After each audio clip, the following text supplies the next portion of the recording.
नमस्कार, आप सभी का एक बार फिर से स्वागत है पीएस मीडिया में। मैं आपका साथी पदम सुतार। आज की वीडियो में हम बताएंगे कि हनुमान बेनीवाल हारने के बाद में जनता के बीच में जाके जो भी नेतागण हैं उन्होंने जहां पर हनुमान बेनीवाल का मजाक उड़ाया और हनुमान बेनीवाल ने क्या जवाब दिया है, आप वीडियो के जरिए देख लीजिए और हमारे चैनल को सब्सक्राइब जरूर कीजिए। पीएस मीडिया की तरफ से आपको हर पॉलिटिकल से लेकर हर गाँव और शहरों की खबरें जल्दी पहुँचा दी जाएगी। काम करो, इन डोकाना काम में पहले शाही दे दो जो कि है भाई आज हमारे कल हमारे फालतू बताओ। ज्योति मिर्जा का ही भाषण दे दियो कि नाचे बढ़िया है और आड़ पाड़ मूंग डोका पाड़ लेते। विधानसभा में मूंग थोड़ी बाउड़ा है, कहीं कहीं बातें कर रही है। बताओ यार, इन्हें लेर चैन ठाई कौन पड़ेगी, मजाक उड़ावे कहीं कहीं कर रहा है। गजेंद्र सिंह जी कह रहा है कि रेवंत जी रोवे बढ़िया भू भू। मन लगे अगली जान छाड़ने में लग गया है ना है के और क्यों रोवे भी भू भू और क्यों नाचे बहुत बढ़िया है। मतलब नाटे ही रखो, नाचे माते शाही दे दो भाई। अब थे नहीं तो नेता ने बुलाओ तो कोई सब जाएगा। छोड़ो को हनुमान फोन छोड़ दो तो डोका पाटन वो काम भी चालू कराओ ताकि परिपाटी चले। एक जरूर हिंदू जुड़ा अपना भी हो जाए। प्रमुख राजस्थान की जातियां इनको लड़ने का काम किया, भिड़ाने का काम किया। अलग अलग समाज के कार्यक्रमों जाती थी। मैं वसुंधरा उस समय में बीजेपी में था जब हमारा 3 में टिकट कटा, तो मैडम जहां भी जाती थी उसी समाज की ड्रेस पहन लेती थी। उनको चाव था, लोगों को भी राजस्थान के भोले भाले लोग हैं, पीछे होले राजस्थान के लोग। इस समय की बात है, लेकिन वसुंधरा से लड़ा कौन? लड़ा तो मैं था 20 साल। और लड़ने का मुझे क्या फायदा? फायदा तो भजन लाल को, जो अवतार हो गया उसका भजन लाल का। लड़ाई किसी ने लड़ी और अवतार भजन लाल का हो गया। तो संघर्ष लड़ाइयां हैं।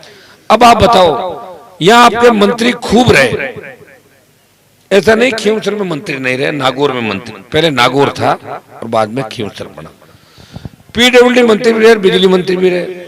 मैं उनकी आलोचना नहीं कर रहा हूं, लेकिन आप ये बताओ जितनी सड़कें और जितनी बिजली मैंने कराई क्या उन दोनों मंत्री ने करा दी? उठा के देख लो, 5 साल का मेरा उठा के देख लो। मैं सत्ता में नहीं था, बिना सत्ता के आपको महसूस नहीं होने दिया।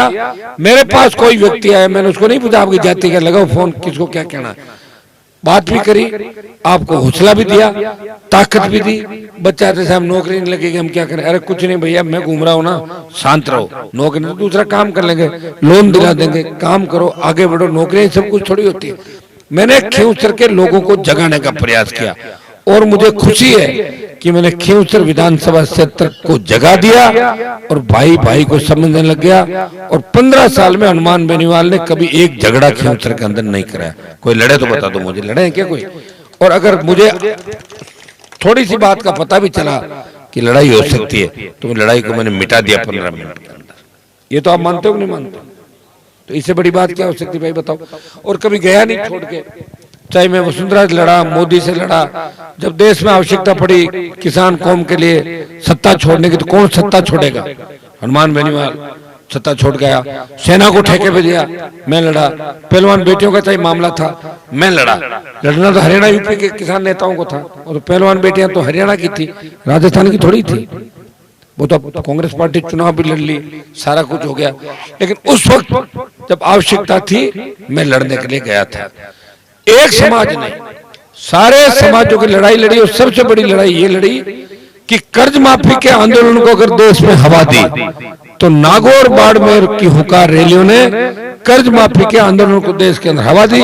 सरकार में बैठे लोग बोलने लगे कि कर्जा माफ होना चाहिए। और मैं विश्वास दिलाता हूं, थोड़ी ताकत आप मुझे और दे दोगे तो किसान का 16 लाख करोड़ का पूरा कर्जा आने वाले समय माफ करा दूंगा। इतनी मैं आपको भरोसा इतना दिलाता हूं। और जब कर्जा माफ होगा वो तो जाट का भी होगा, बिश्नोई का भी होगा, मेघवाल का भी होगा, राजपूत का भी होगा, दर्जी का भी होगा, सुतार का भी होगा, जो खेती करा ब्राह्मण उसका भी कर्जा माफ होगा। किसान वो होता है जो खेती करता है। अब लोगों ने किसान को कैसे बांट दिया बताओ? किसान आंदोलन के समय हमने देखा कि किस तरह का जेल उगल रहे थे लोग। अरे यार, किसान जो अन्न उत्पादन करता है, किसान की कोई जाति नहीं होती।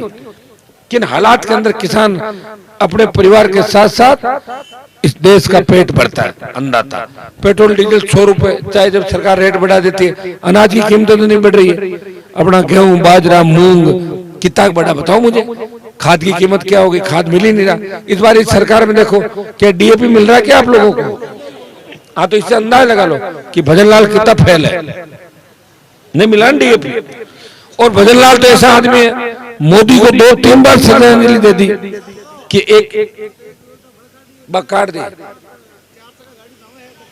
हाँ छोड़ो, मेरे को कहीं करना। हाँ, भजनलाल जी ठाकुर को लिख दे दियो, दे दियो भैया। सुनो मेरी बात, भजनलाल जी तो बार एक ही काम में लागूड़ा, 3 बार तो भाषण दे दियो मोदी जी ने श्रद्धांजलि दूं मैं, और ये साहब चाले दिए छोड़े हैं। अभी जो 1 साल के अंदर आप 1 साल का शासन आपने देख लिया भारतीय जनता पार्टी का, और कांग्रेस को भी देख लिया। कांग्रेस ने सड़क पर कौन सी लड़ाई लड़ी बताओ 1 साल के अंदर, और बीजेपी ने 1 साल में क्या किया? ये जितनी भी सड़कें, स्कूल, कॉलेज बन रहे, ये तो पुराने वाले बन रहे हैं सारे के सारे। नया बताओ कि नया रोड व्यक्ति होता है ना, 14-8-2 की चलती है, या दो व्यक्ति होते हैं जो गांव को चलाते हैं, वो तीसरा आदमी तैयार नहीं होने देते नया। उनको पता है तीसरा नया हो रहा है तो दोनों रात को मिल जाते हैं और तीसरे को मारने का प्रयास करते हैं। ये तीसरी ताकतों के साथ है। और तीसरी ताकत कब बनेगी? जब नौजवान बदलाव करेगा। मुझे दिख रहा है 28 के अंदर सारा